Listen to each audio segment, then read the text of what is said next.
উপন্যাস চিত্রাঙ্গনা, লেখিকা ইশরাত জাহান জেরিন। পর্ব ৩। পাঠিয়েছি আমি স্নিগ্ধা আক্তার। তোর মুখের লাগাম আর ঠিক হইব না মনে হয় ফারাজ। রওশন পায়ের ওপর পা তুলে সোফায় আরও ভাবে বসল। তাদের তিন ভাইয়ের বয়সের খুব একটা পার্থক্য নেই। রাজনের বয়স ৩৭, রওশনের ৩৪ আর ফারাজের ৩০। এই বাড়ির প্রতিটি মানুষ অসম্ভব সুন্দর। দেখে মনে হয় আল্লাহ পৃথিবীতে পাঠানোর সময় কোনো কিছুর বাদ রাখিনি। তবে ফারাজের গায়ের রংটা একটু বেশি ফকফকা। রাগলে মুখখানা একেবারে লাল হয়ে ওঠে। ফারাজ প্যান্টের পকেটে হাত রেখে নদীর দিকে তাকায়। বাড়ির বউদের মধ্যে নদীর গায়ের রংটা একটু শ্যামলা, তবে উজ্জ্বল শ্যামলা। ফারাজ নদীকে উপেক্ষা করে তার সামনে দিয়ে ভাইয়েদের পাশে গিয়ে বসল। নদী তখনও পাথরের মতো সেইখানে দাঁড়িয়ে আছে। মোহনা ভোজনকক্ষের সামনে দাঁড়িয়ে শাড়ির আঁচলে হাত বুলিয়ে তামাশা দেখছে। বাড়ির অন্যদের এসব আগ্রহ নেই, তারা যে যার মতো কাজ করছে। ফারাজের বাবা সুলেমান আর চাচা জুনায়েদ এলাহি বাহিরে এখনও। সুলেমানের সঙ্গে নাস্তা সেরেই জেলা পরিষদ গিয়েছে, সঙ্গে তার ভাই জুনায়েদও গিয়েছে। জেলা পরিষদে আইনশৃঙ্খলা কমিটি আছে। কিশোরগঞ্জে অবস্থা ভালো না। আজকাল এখানে কিশোর গ্যাংয়ের পরিমাণটা বৃদ্ধি পাচ্ছে। এছাড়া অহরহ বাচ্চা উঠাট নিখোঁজ হচ্ছে। শুধু বাচ্চা বললে ভুল হবে, নারী পুরুষ কম হাওয়া হচ্ছে, বিশেষ করে নারী। এসব সমস্যা নিয়ে জলদি মিটিং না বসালে পরে দেখা যাবে দুর্ঘটনা নিজের ঘরের দুয়ারে এসে পড়েছি। ভাবি, ফারাজের লম্বা করে নদীকে ডাক দিল। নদীর কণ্ঠে ভয়। আমার ভালো মানুষ কেন জানি সহ্য হয় না, মনে হয় কলিজাটা ছিঁড়ে বের করে ভুনা করে খাই। আচ্ছা ভাবি, আপনি এত ভালো কেন? ফারাজ একেবারে স্বাভাবিক। সে নীল শার্টে দুটো বোতাম খুলে পা ছড়িয়ে বসল। টেবিলের ওপর রাখা আঙুরের বাটি থেকে একটা লাল আঙুর মুখে দিয়ে রাজনের দিকে চাইল। এবার তোমাকে মনে হচ্ছে ৪ নাম্বার বিয়েটা করতেই হবে। আমার নতুন ভাবি চাই। এই ভাবি অনেক বেশি ভালো। দেখো না, একটু আগেও আমার বউটাকে সবার সঙ্গে কেমন করে পরিচয় করিয়ে দিচ্ছিল। ধুর ভাই, এত ভালো মানুষ আমার পোষায় না, যত সব ছোটলোকি কারবার। আমার ভুল হয়ে গেছে ফারাজ, আমি খারাপ উদ্দেশ্যে কিছু করিনি। নদীর কণ্ঠে আকুতি। ভুল? Okay fine. কিরে তুই হুট করে বিয়ে করলি, একটা কি করে সম্ভব? চিত্রা মেয়েটা আসলে কে বলতো? আর তুই কি সত্যি ওকে ভালোবেসে ফেলেছিস নাকি? রওশন ফারাজের দিকে মুখ ফিরিয়ে প্রশ্ন করল। ভালোবাসা? সেটা কি জিনিস? আচ্ছা, যা মনে করো। আমি আমার বউকে ভালোবাসি না ঘৃণা করি সেটা আমার ব্যাপার। তবে ফারাজ এলাহির পদ্ধতি ভিন্ন। আমি ভালোবাসা দেই সব কিছু ছিনিয়ে নেওয়ার জন্য। এটা ভালোবাসা না, এটা বিষ, বুঝলে তো? আমি রুমে যাব। আরে বাল, ভাইয়ের সঙ্গে কথা বলছি, দেখতে পাচ্ছেন না ভাবি? এতদিন পর বাড়িতে ফিরলাম, তাও আপনাদের মহিলাদের জন্য শান্তি নেই। আর রাজন ভাই, আপনি আপনার বউকে ঠিক করেন। ঠিক করার দায়িত্ব যদি আমি হাতে তুলে নেই, তাহলে কিন্তু এলাহি বাড়ির থেকে আর একটা লাশ বের হবে। রাজন কোনো জবাব দেয় না, শুধু শীতল চোখে নদীর দিকে চেয়ে থাকে। নদীর লজ্জা লাগছে এখন তো নিজের অবস্থা দেখেও মনে হচ্ছে প্রদর্শনের পাত্র। হঠাৎ রান্নাঘর থেকে কাজের মেয়ে নীলুফা এসে সবাইকে উদ্দেশ্য করে প্রশ্ন করে, ভাই খাওন খাইবেন না আপনারা? না, তোকে খাবো। জোহানের অদ্ভুত কথায় মেয়েটা ঘাবড়ে গেল। আজ ১ সপ্তাহ হয়নি সে এ বাড়িতে কাজ শুরু করেছে।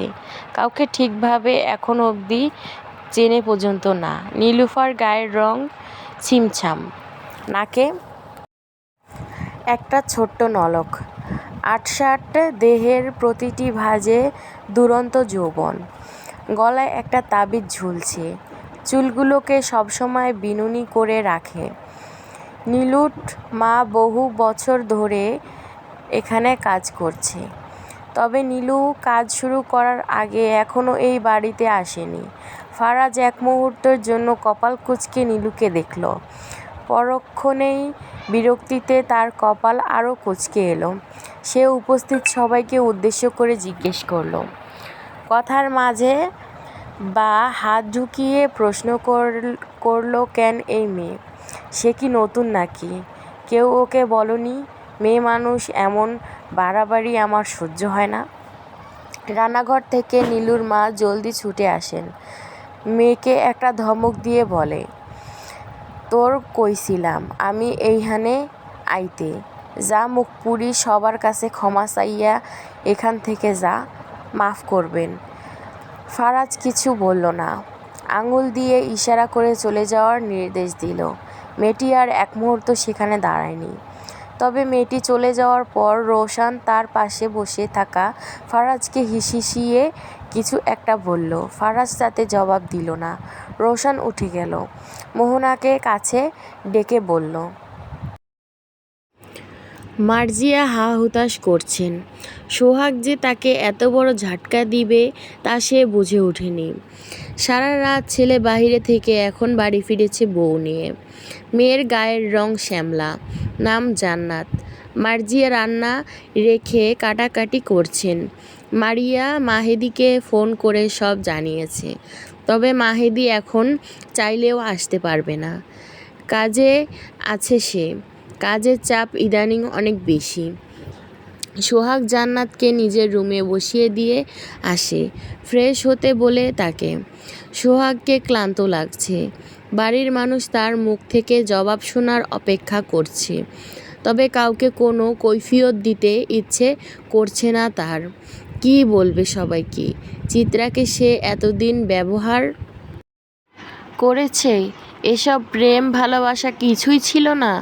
চিত্রাকে দেখলে শুধুই কামুক্তি জাগত তার, ভালোবাসা নয় এসব বলবে। তবে জান্নাতের সামনে এসব নিয়ে ঝামেলা করতে এখন মন চাইছে না। সোহাগ মায়ের রুমে এসে বসল। তার মা আঁচলে মুখ লুকিয়ে কান্না করছেন। বাড়ির বউ এনেছে তাতে তার কোনো আফসোস নেই। আফসোস শুধু ছেলে তাকে না বলে এমন সময় বিয়ে করেছে সেই নিয়ে। আর সবচেয়ে বড় কথা, সোহাগ এখন বেকার। সংসার চালাতে এমনিতেই তাদের কষ্ট হয়, তার উপর ঘরে নতুন একজন এসে জুটেছে। এখন একে কি খাওয়াবে? সোহাগ মায়ের পাশে বসে বলল, জানি তোমার মনে অনেক প্রশ্ন। জান্নাতের ভরণ পোষণের দায়িত্ব নিয়েও চিন্তা তোমার মধ্যে, কিন্তু চিন্তা করিও না, আমি সব ব্যবস্থা কইরাই বিয়ে করছি। সোহাগ নিজের সঙ্গে আনা একটা ব্যাগ খুলে মায়ের হাতে দিয়ে বলল, খুইলা দেখো। মার্জিয়া চোখ মুছে ব্যাগ খুলে দেখল, এক ব্যাগ টাকা। চোখ তার ছানা বড়া। এত টাকা? আস্তে আম্মা, এখন কোনো প্রশ্ন কইরো না। জলদি আমাগো দিন বদলাইব, আমি সোহাগ দিন বদলাইয়া দিমু। তুই কোনো খারাপ কাজে জড়াই যাস নাই তো বাপ? মাথা খারাপ হইছে তোমার? তবে ভেতরের কথা যেন ফাঁস না হয়। তুই না চিত্রাকে ভালোবাসতি? বাসতাম, তবে এখন বাসি না। আর সে এখন অন্যের বউ, অন্যের খাওয়া জিনিস সোহাগের নজর নাই। মার্জিয়া থমকে গেল। সন্দিহান কণ্ঠে ছেলেকে জিজ্ঞেস করলেন। ফারাজ রুমে এসে শার্ট খুলে এসি বাড়িয়ে দিল। ইদানিং যেই গরম পড়েছে। ফারাজের ঘরে অনেকগুলো ইংরেজি ম্যাগাজিন ছিল। চিত্রা সেখান থেকে একটা ম্যাগাজিন চোখ বুলাচ্ছে। খিদে পেয়েছে তার, তবে এমন লোকের সঙ্গে তার বিয়ে হয়েছে যে কিনা তাকে অনাহারে রাখিয়ে মারতে যায়। মানে লোকটা হাতে ভাতে সব দিক দিয়ে তাকে মরার জন্য বিশেষ প্রস্তুতি নিয়ে রেখেছে। হঠাৎ কাজের মেয়ে রুমে এসে খাবার দিয়ে যায়। চিত্রা একবার আর চোখে খাবারের দিকে তাকায়। খাবার দেখে ক্ষুধা আরও বেড়ে গেছে। তবে একটা প্লেট কেন? বউ, এই বউ, খালি ম্যাগাজিন পড়ে পেট ভরবে? আসো, একটু আদর করে তোমার মনটাও ভরিয়ে দেই। চিত্রা আবার অবাক হলো। এটা কি মানুষ নাকি গিরগিটি? একটু আগে নিচে সকলের সঙ্গে কেমন আচরণ করলো, আর এখন পীড়িত একেবারে গলে গলে পড়ছে। আপনি এত বেহায়া কেন? আর সকলের সঙ্গে এমন ব্যবহার করছেন কেন? কয়টা রূপ আপনার? আমি শুধু তোমার জন্য বেহায়া বউ। তবে রূপ হাজারটা থাকলেও তোমার জন্য ভালোবাসার রূপটাই রেখেছি। আসো না একটু কাছে, মনটা আমার বড্ড ক্ষুধার্ত। ফারহাজের গলায় ফাটিয়ে গান গায়। আয়না করি ফষ্টি নষ্টি, দেখতে নোনতা খেতে মিষ্টি, টাং টাং টাং। চিত্রা চেঁচিয়ে উঠল। নষ্টামি না করে গিয়ে ভাত খান। আমার মাথা কেন খাচ্ছেন? খাবারের আকাল পড়ছে নাকি? খাবার তো দুনিয়াতে অনেক আছে, তবে আমার বউয়ের থেকে সুস্বাদু দুটো নেই। আসো বউ, আজ তোমাকে খেয়ে একটু টেস্ট করি। চিন্তা করো না, আমি আবার ভালো রিভিউ দিতে পারি। ফারাজ চিত্রার ম্যাগাজিন হাত থেকে নিয়ে নিল। চিত্রা অবাক হয়ে তাকানোর সুযোগও পেল না। এরই মধ্যে ফারাজ তাকে নিজের কোলে টেনে নিল। চিত্রার শ্বাস ভারী হয়ে এলো। সে কিছু বলতে যাবে, ঠিক তখনই ফারাজ তার ঘাড়ে হাত রেখে মাথা নিজের দিকে টেনে নিল। সময় যেন এক মুহূর্তের জন্য থমকে গিয়েছে। ফারাজ চিত্রার ঠোঁটের নিচের ঠোঁট ডুবিয়ে দিল। গভীর একটা চুমু এঁকে দিল। চিত্রা শিউরে উঠল। হাত দুটো দিয়ে ফারাজের বুকে ধাক্কা দেওয়ার চেষ্টা করলো, কিন্তু ফারাজের শক্ত আলিঙ্গন হতে নিজেকে ছাড়িয়ে নেওয়া অসম্ভব হয়ে উঠল। চিত্রার হৃৎপিণ্ড বেগ পায়। শ্বাস বন্ধ হয়ে আসছে। বুকের ভেতর ঝড় বইছে। কয়েক মুহূর্ত পর ফারাজ ধীরে ধীরে তাকে ছেড়ে দিল। চিত্রা হাঁপিয়ে উঠেছে। বড় বড় নিঃশ্বাস ফেলছে। তার চোখে মুখে বিস্মিত আর বিভ্রান্তি। ফারহাজের ঠোঁটের কোণে এক চিলতে হাসি নিয়ে তার কোলে মাথা রেখে শুয়ে পড়ল। চিত্রা দিকে তাকিয়ে চোখ মেরে জিজ্ঞেস করলো, কেমন লাগলো বউ? চিত্রা রাগে কটমট করছে।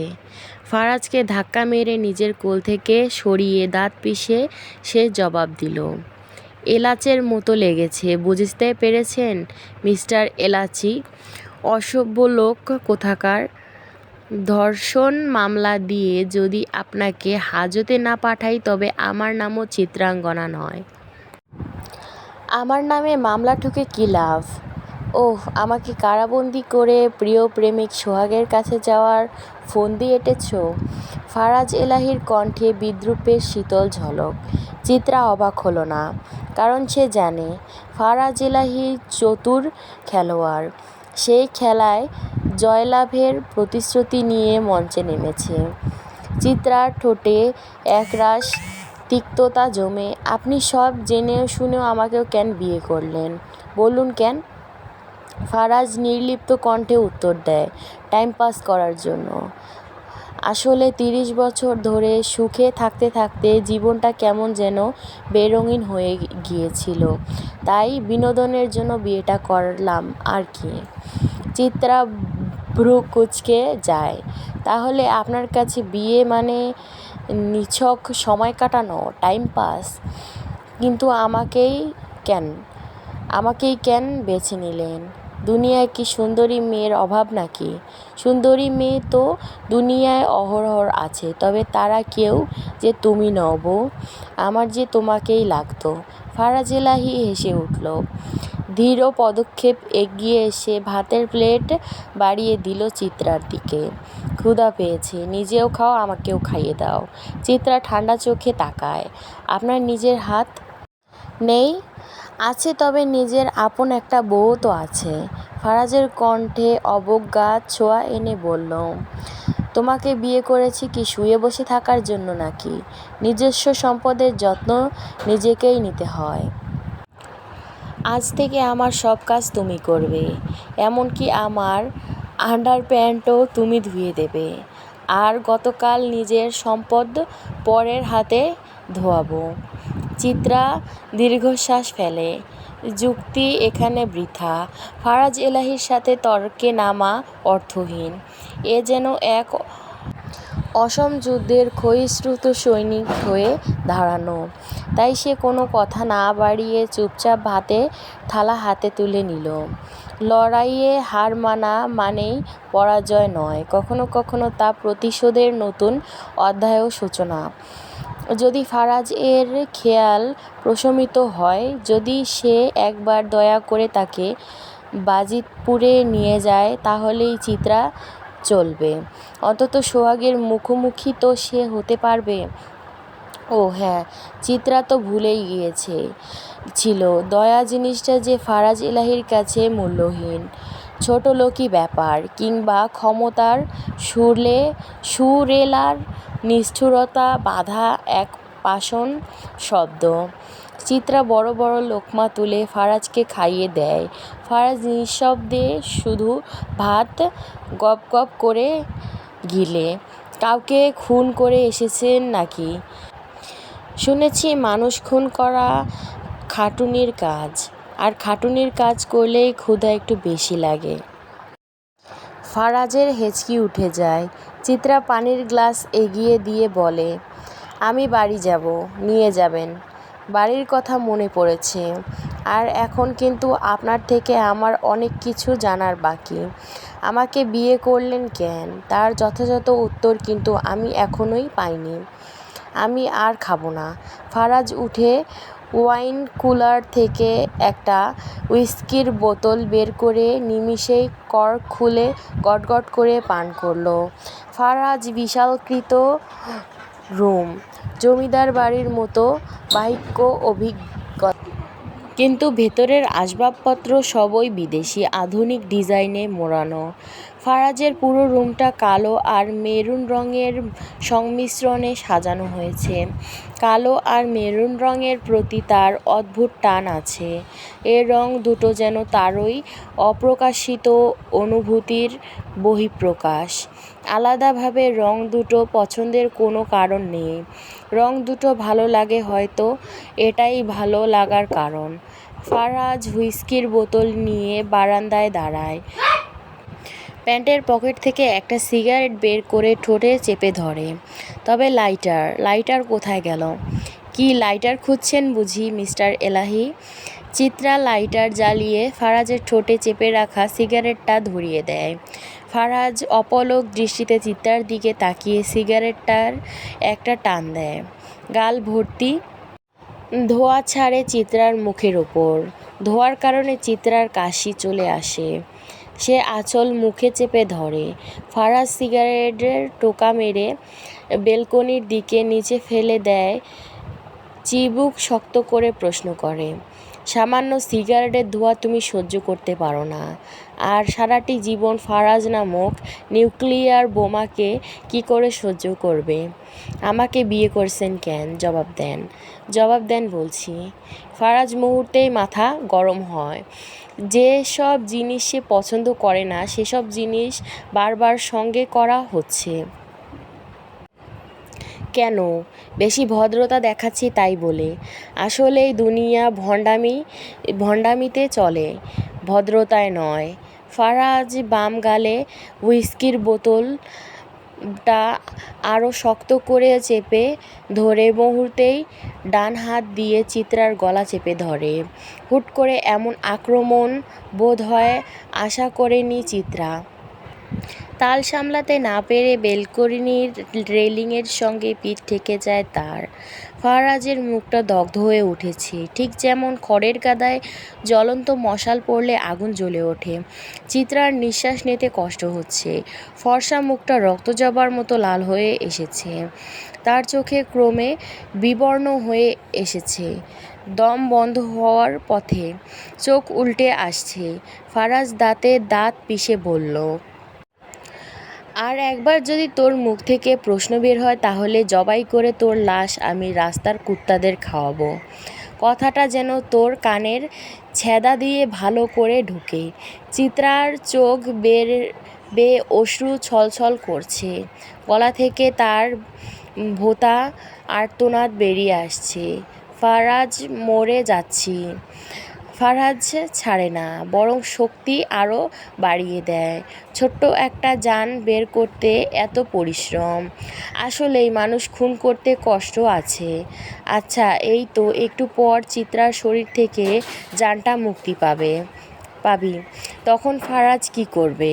আবারও কি কলিজা ভুনা দিয়ে ভাত খাবে? ফারাজকে তখন ভাত খাইয়ে দিবে কে? চিত্রার চোখ বন্ধ হয়ে আসে। চোখটা মেলার চেষ্টা করলো সে, তবে পারল না, আর পারবে না। সময় যে শেষ। এই বউ, তুমি কি সাপটাপ নাকি? মানে নাগিন? সাপেদের মতন এমন চোখ মেলে ঘুমাচ্ছ কেন? চিত্রার হুঁশ ফিরে। সে নিজেকে একবার দেখে ভালো করে দেখে। কই, তার তো কিছুই হয়নি। ফারাজের দিকে একবার তাকায় সে। ফারাজ কসরত করে এখন ঘর্মাক্ত। স্থির মেশিনের সাহায্যে বেঞ্চ এবং শোল্ডার প্রেস এর উঠেছে সে। ফারাজ ফকফকা নগ্ন বুক, পরনে কালো একটা ট্রাউজার। কসরত করার শরীরে ভাঁজে ভাঁজে পুরুষত্ব স্পষ্ট। বুকটা সামান্য কালো লোমে আবৃত। বা বুকের ওপর একটা কাটা দাগ। চিত্রার চোখ সরিয়ে নেয়। না না, চোখ সরাচ্ছ কেন? দেখো না একটু। ব্যায়াম করে তোমার জন্যই তো শরীর বানিয়েছি। বাকিটা না হয় তোমার সঙ্গে শারীরিক ব্যায়াম করে তৈরি করে নিব। আসো, আমার একটু শারীরিক ব্যায়াম করি বউ। চিত্রা উঠে যায়। চোখ মুখ এখনো ঘোলাটে লাগছে। মুখে পানি দিয়ে এতক্ষণ সে কি দেখেছে? এসব ভয়াবহ কল্পনা। নগ্ন শরীরে খাটের কোনো মেঝের ওপর বসে নদী কাঁদছে। শরীরের কোনো রকমে শাড়িটা দেওয়া। সিগারেটের জ্বলন্ত আগুন শরীরের নানা জায়গায় গর্ত হয়ে গেছে। শরীর জ্বলছে, তবুও নদী চিৎকার করে কান্নার সাহস পাচ্ছে না। সে জানে তার স্বামী রাজন মেয়ে মানুষের কান্না সহ্য করতে পারে না। কাঁদলে হয়তো এবার তাকে মেরেও ফেলতে পারে। রাজন ধূর্ত পুরুষ মানুষ। গাল ভর্তি চাপদাড়ি, সবসময় সাদা পাঞ্জাবি পরে থাকে। তাকে কখনো শার্ট পরতে দেখা যায় না। অবাধ্যতা তার পছন্দ নয়। রাজন সিগারেট ফেলে দিয়ে বিছানা ছেড়ে উঠে বসল। লুঙ্গি ঠিক করে নদীর দিকে চেয়ে বলল, রুহুর মায়া তোর কইমা গেছে তাই না? এইডা তোর শেষ সুযোগ। আরেকবার তোর পাকনামি দেখলে সবচেয়ে ভয়ঙ্কর মৃত্যুটা আমি তোরই দিমু, জানোয়ারের বাচ্চা। রাজন ড্রয়ার থেকে আরেকটা সাদা লুঙ্গি বের করলো। লুঙ্গিটা কাঁধে ঝুলিয়ে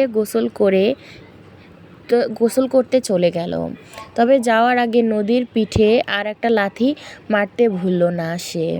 নদী মেঝেতে উপুড় হয়ে পড়ে কাঁদছে। তাকে বাঁচাতে আগেও কেউ আসেনি, আর হয়তো কখনো কেউ আসবে না। নদীর পাশে রুমের বারান্দায় রাজন ছোট বোন দাঁড়িয়ে আছে। সে জানে তার ভাবির সঙ্গে কি হচ্ছে, তবে ভাবিকে রক্ষা করার এত সাহস তার মধ্যে নেই। এমনিতেও তার স্বামী এ বাড়িতে ঘরজামাই, তাই তারা কেবলই এই বাড়ির আসবাবপত্রের জমে থাকা ধুলোর মতো, যার কোনো মূল্য নেই, যাকে কেউ পছন্দ করে না। ফারাজের বউয়ের নাম কী রে? রুহি পেছন ফিরে তাকায়। জোহানকে দেখতে পায়। জোহান তার রুমের দরজার হেলান দিয়ে দাঁড়িয়ে আছে, মুখে নির্লিপ্ত হাসি। কী রে, মৌনব্রত নিয়েছিস নাকি? চিত্রা। কেন? ফারাজ চয়েস আছে বলতে হবে। কড়া জিনিস বাড়িতে এনেছে। তোর ভাবি হয় চিত্রা। অন্যের পাত্রে মুখ দেওয়া বন্ধ করবে?